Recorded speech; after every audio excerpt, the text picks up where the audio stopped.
Welcome to another lecture of DSP. In this lecture, we will be discussing the Windows method, or let's just say the FIR windowing.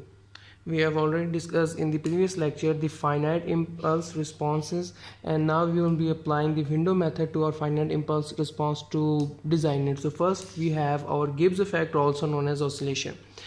Basically, it is the oscillation ripples exhibited in the pass band and stop band of the magnitude frequency response. So that is our Gibbs effect, and it is given by this transfer function that we have found in the previous lecture. But there's just a slight changing, that we have a B2m in the value of I. We will put 2m is equal into 2m z power minus 2m, right? So if I have any filter, h of n, filters value h of n is equal to 0.18, 0.2, 0.18. so this is how it would look like, that it would have the same values on either side of its middle value, and that is kind of how it shows or exhibits that it has the symmetrical characteristic. For example, its properties are: it has the same slope, it is symmetrical, and it has a linear phase. As you can see in this graph, basically if we have any signal that looks like this, and if we were to apply a Gibbs effect on it, it would change suddenly like this. It has a linear phase, it is symmetrical, and it has a same slope. So this is same slope. Now we will discuss the types of windows. Our first type of window is the rectangular window, whose formula is given by W of n is equal to 1, where n ranges from minus m to m.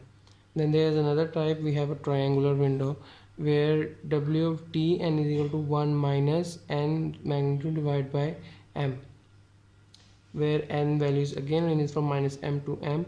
There is two other types of windows that have great fast roll-off characteristics. Those are the Henning windows and Hamming windows.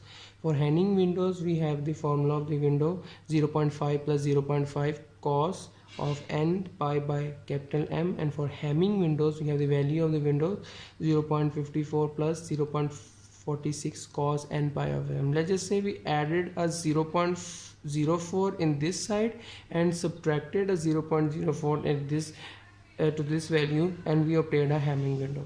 For a Blackman window, it is a very good stop. It has a very great stop band attenuation value. Its Windows values is given by 0.42 plus 0.5 cos of n pi by capital M plus 0.08 cos into 2 n pi by capital M. Now, before moving towards an example to further understand this whole concept, we want to clarify some important points of filter, that are its properties: that a good filter should have fast roll-off, a flat pass band, and no stop band attenuation. Now let's move over to the example. We have a 5-tap filter, right? And it is basically for our Henning filter. I want to design a Henning filter, and we have given the sample frequency fs is equal to 8000 Hz, and we will calculate t of s, which is the inverse of fs 1 over 8000, right? And we have the cutoff, we have the fc, that is 800 Hz.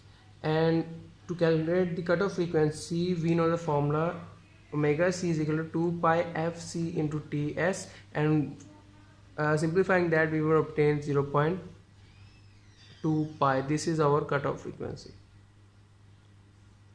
Now we also know for another fact that number of taps is equal to 2m plus 1. So if we want to calculate m, we would use this formula.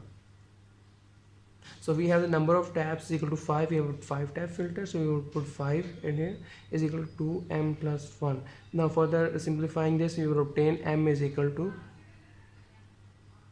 2, right? So this would tell us that our n ranges from minus 2 to 2. Now recall from the previous lecture, we calculated the filter's value for when n is equal to 0, and from n when it is not equal to 0. For n is equal to 0, we have this formula, and for When n is not equal to 0, we have this formula. For n is equal to 0, when we use this formula, we already know cutoff frequency, and when we put it in this formula, we obtain h of 0, that is equal to 0.2. And for n is not equal to, and now since we already know that a grid filter or this type of filters have a symmetrical properties, so whatever value we will calculate for h of 1 will also have the same value for the index of -1, and that goes likewise for the value of h of 2, which will again obtain a value, same value for h of -2. So using the formula for n when it is not equal to 0, for 1, -1, 2 and -2, we will use this formula and obtain their values. So these are our filter values. Now let us compute our windows values. Now window values, now since we are using Henning filter, we know its formulas goes by this. And when we put the value of n is equal to 0, 1, -1, 2 and -2, we will obtain these values 1, 0.5 and 0, right? So now we want to calculate the final value, and at that is given by h of wn is equal to it is the basically a multiplication of our filter values with our windows values. So h of w0 would give, we have h of n, h of 0 is equal to 0.2 and w of 0 is equal to 1. So 0.2 into 1, that is equal to 0.2, right? For 1 and -1, we have h of 1 and -1 0.1871 and w of 1 and -1 0.5. So 0.1871 into 0.5 results in 0.0935. Now for h of 2 and h of -2, we have 0.152 and w of 2 and w of -2 we have 0. So that will further result in the value of 0. Now we will put our final result. Our final output would be h of wn is equal to, we will put h of 0 index over here, right? And this is 1, this is -1, 1, 0, this is 2 and this is -2. So this is our last output result, and that was all for today's lecture. Thank you so much for watching.